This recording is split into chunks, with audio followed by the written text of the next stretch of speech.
Well, here I have another project. This is my own personal project. This is a 10,000 watt propane or natural gas generator. It has a Briggs & Stratton 2-cylinder engine on it, and it's easily converted to either propane or natural gas. Well, the problem is with it is the governor is bad inside the engine. And then after doing some research, I found that the governor on this particular model is known to have problems. So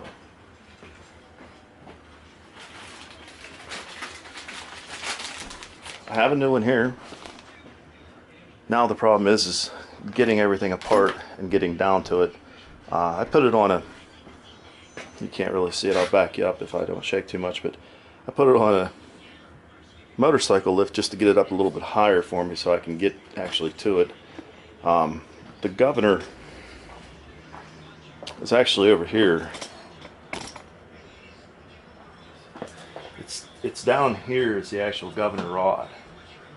Well, I took all the bracketry off because I was trying to figure out what was wrong with it, because it was revving really high and I couldn't get the governor just in. Then I found out that the governor is bad. So let's see what happens. I'll start taking some stuff apart here.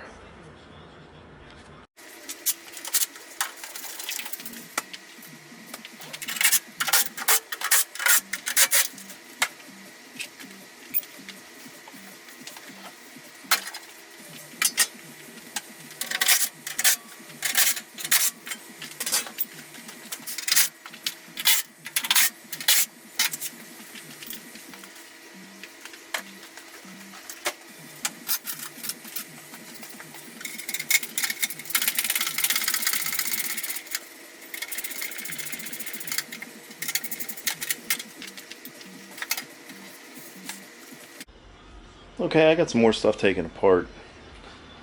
I took off the intake, I took off some other things, and from what I'm realizing is you have to lift this whole thing off of the mounts.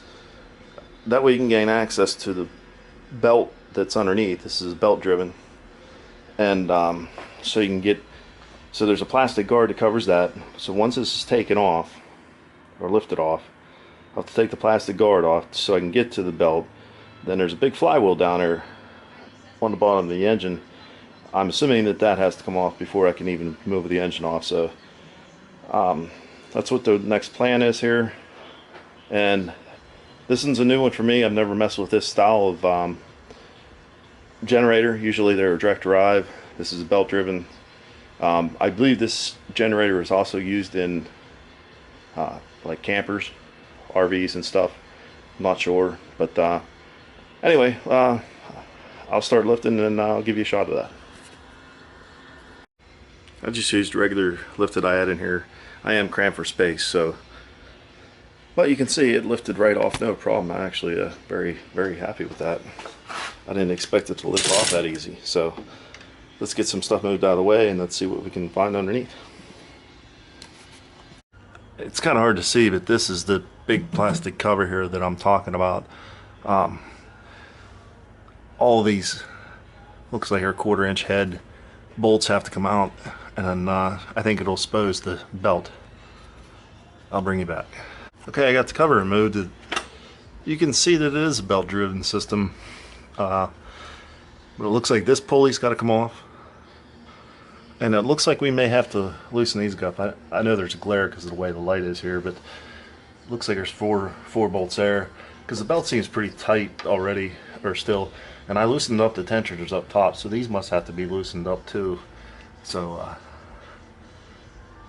I'll go ahead and do that, and let's see what happens here. Looks like we'll have to take that off. I'm assuming there's a bolt. Okay, there's a bolt. There's a bolt. But this won't allow the engine to go up through the top. So, all right, let's see what we can do here.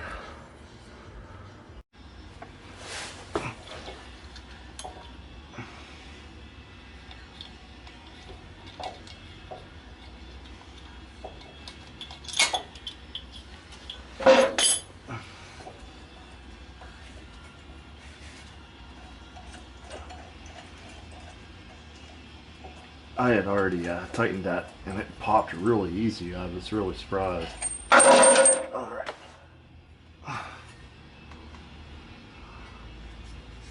Look at that. It's a taper shaft.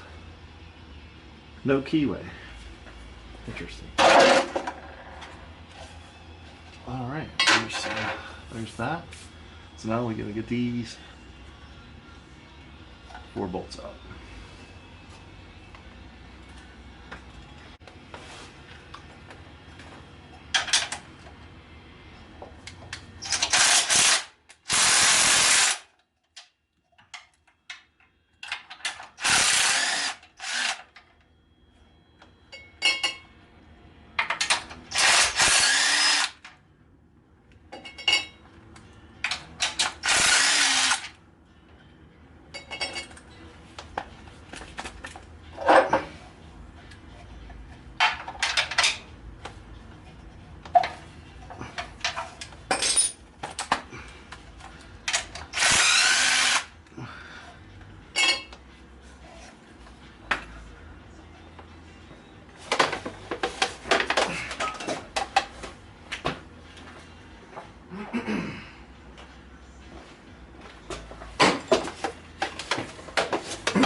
Just paper. Did not know that. And it is brittle.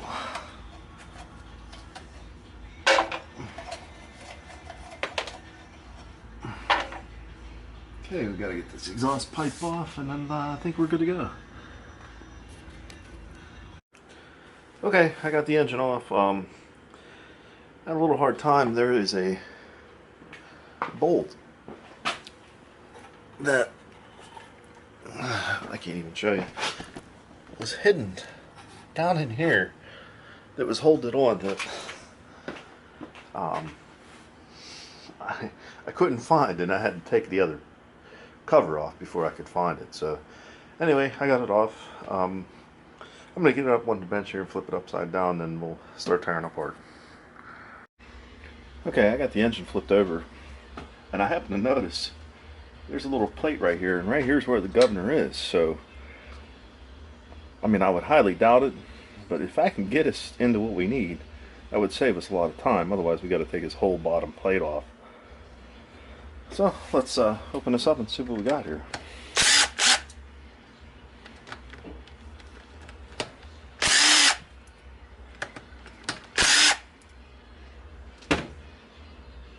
Aha! It's the oil pump. We'll just go ahead and put that back together because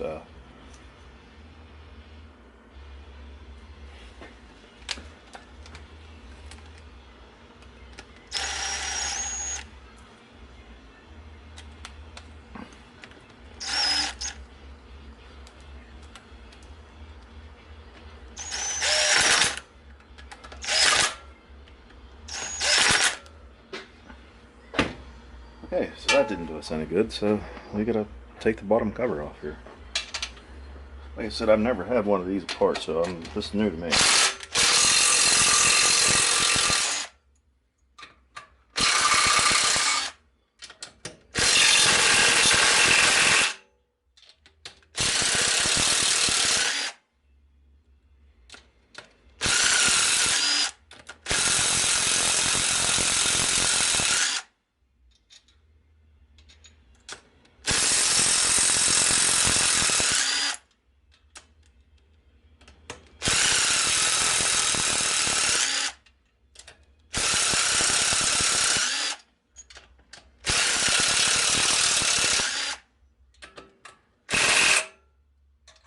tight one over there.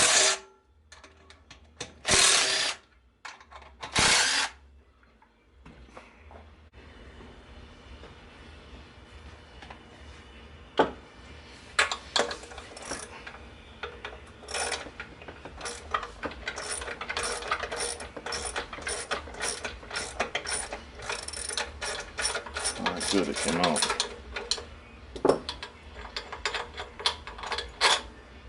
Okay, one of the things I wanted to point out is before you take all the bolts out, or as you're taking them out, make sure they're the same length. If there's one that's a different size or different length here, mark it on the case so you know. Did get that one out. Looks like they're all going to be the same size or the same length. Good. And you can see there was, looks like yellow Loctite. Perfect. All right.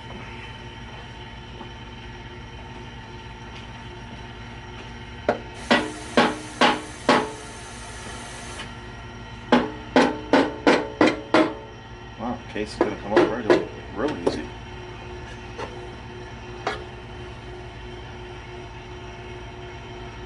Okay.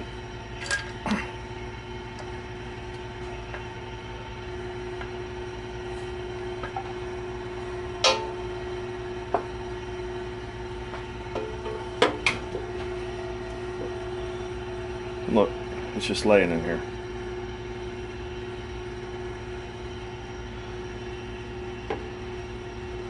One of the things that I do see that I'm not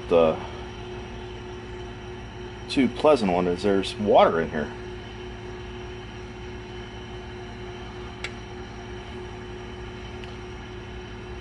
I don't see anything's rusty, but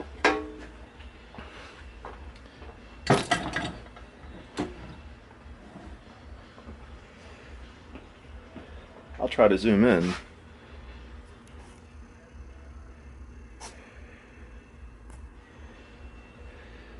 May have to take, oh no, you can see it right there.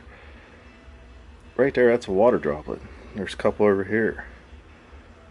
So I'm not sure what that's about. Maybe it's just from bringing from, not outside, it was in the back garage, which is a little bit above outside temperature. Usually never freezes in there, but I'm surprised to even see this much in here. So what we're going to do here is go ahead and get this all cleaned up, and then make sure that there's no other parts in here. Kind of inspect everything. We'll go ahead and get some of this oil out of here as well. Maybe look, see if we can see the back of the cylinder walls, see if there's any rust, just to be sure. But I think it's going to be okay. So.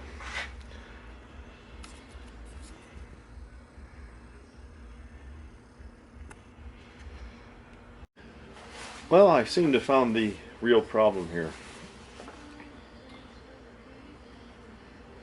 This pin, it's actually broke off and it's scored pretty bad. If you look at the bottom of this, it looks real bad shape, and I think that is the rest of the pin in here.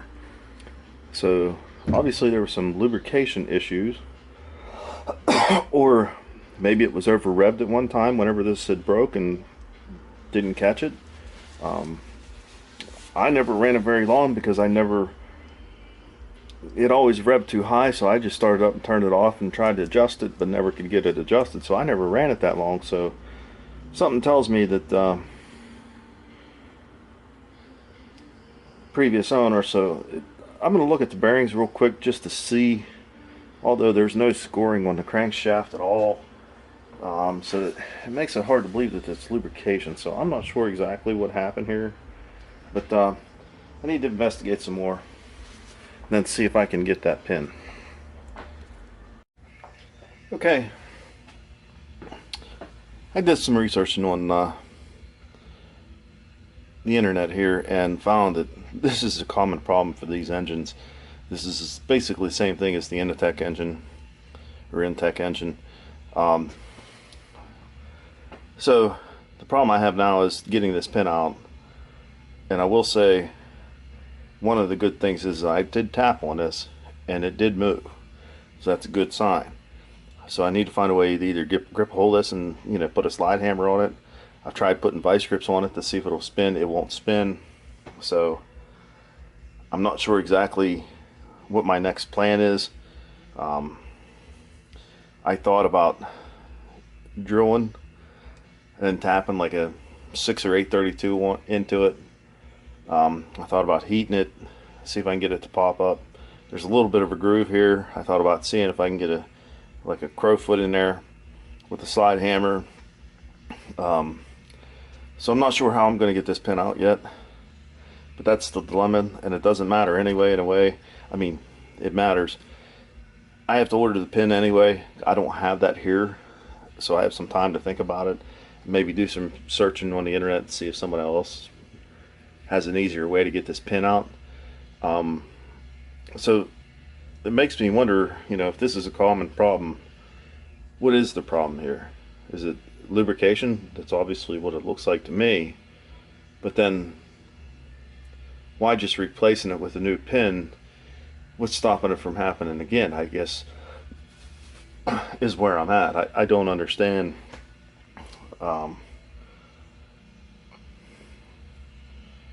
There's not much difference between the old and the new to allow oil to get down in there and be lubricated better.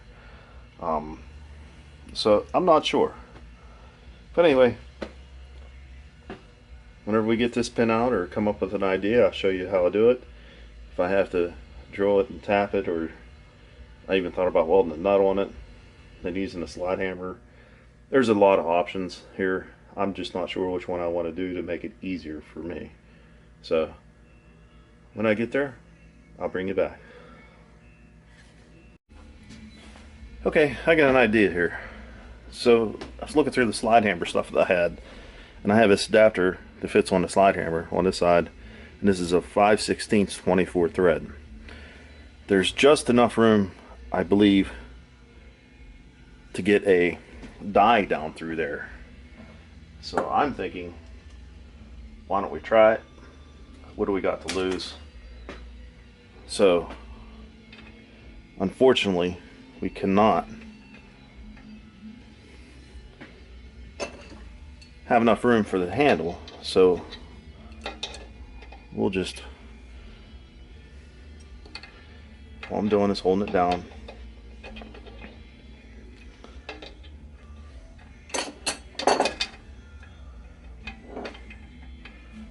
Let's get some tap magic on there. I get some lube on that. It almost feels like it wants to start, so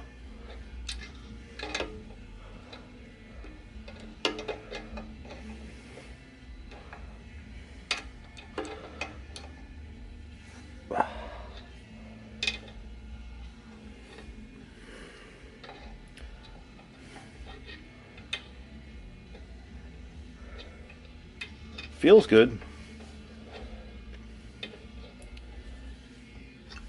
It's a little hard to thread, but feels like it's threading pretty good. You can see it's going down, so it's definitely threading.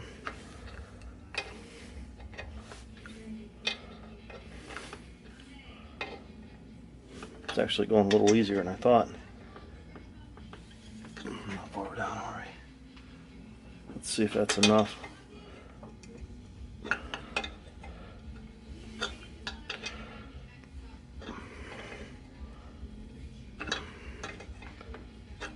Okay, that should be enough threads. Alright, let's go ahead and back it out.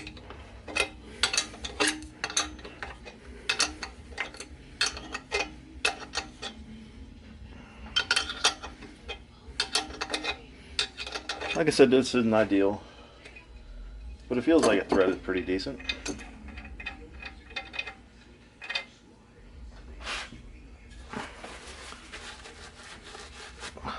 Oh yeah, there's a few threads on there.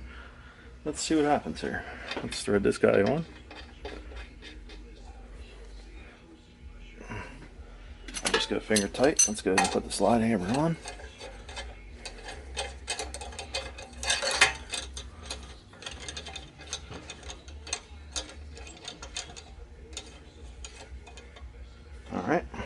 see what happens. Something's moving. Look at that. It came right out. That's beautiful. I didn't expect that.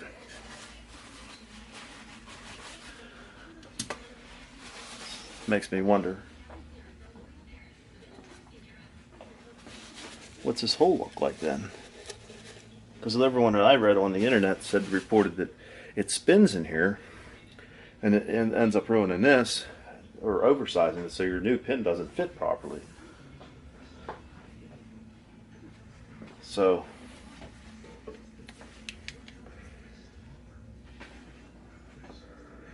it actually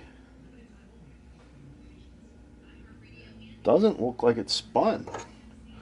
Let's bring you in for a closer look if I can.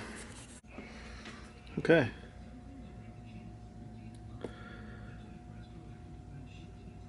It's hard to see on the camera, but it really doesn't look like it's spun. It actually looks pretty nice in there. So that's good news. That means that I can go ahead and order a new pin, obviously a gasket, and I'll probably end up ordering the bottom oil seal for the crank, only because you know, it's a pain to take this thing the whole way apart and not put it back together with knowing that that's a good seal on the bottom of that crank. And the same thing with this seal here. And you know, they're probably $5 or something like that. I don't know, I'm exaggerating, but you know, they're probably relatively cheap, so it's worth replacing. But I am really happy that that came out of there. That really makes me happy.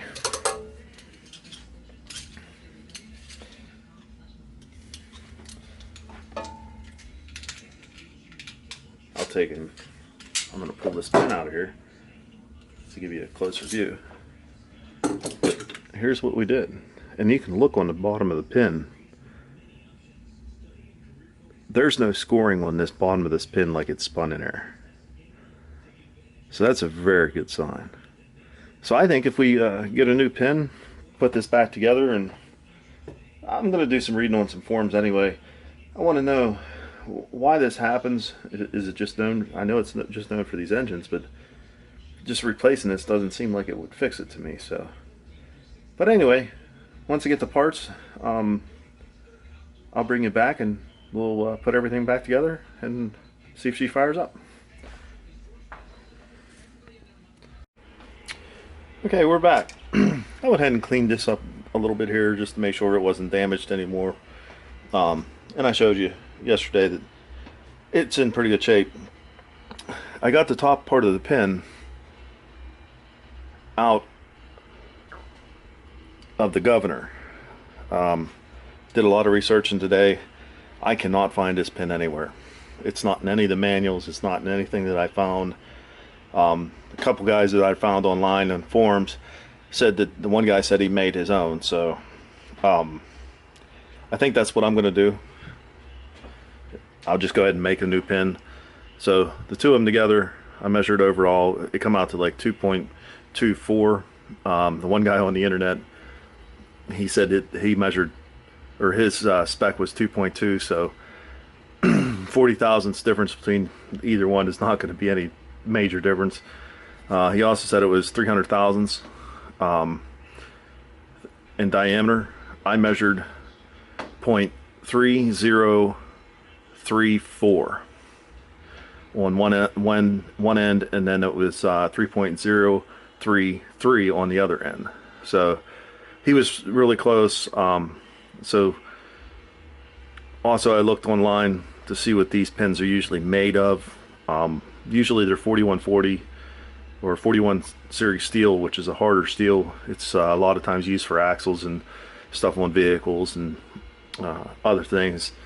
So I do actually have some 4140 here. So the only thing I can say is, what do we got to lose? It's already broke, so let's tear into it. Hopefully it doesn't trash the engine when it's finished, but it shouldn't. So let's get started.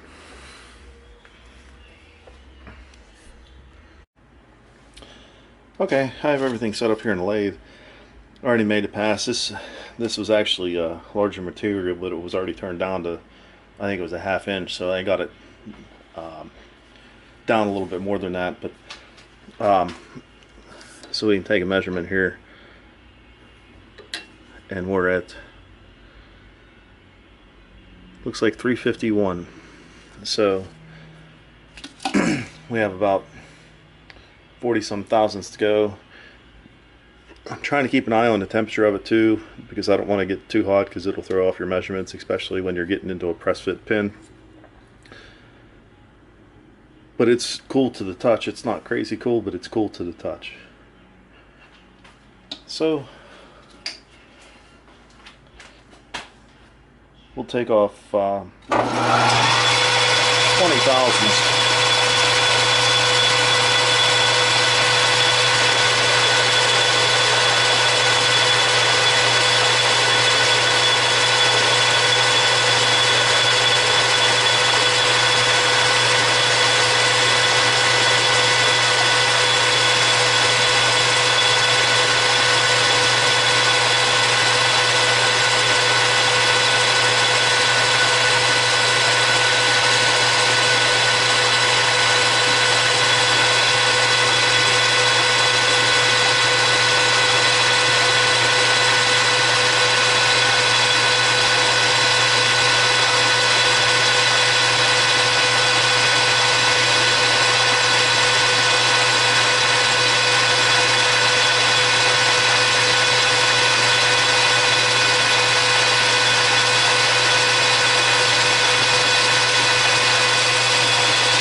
See, it's pretty warm there.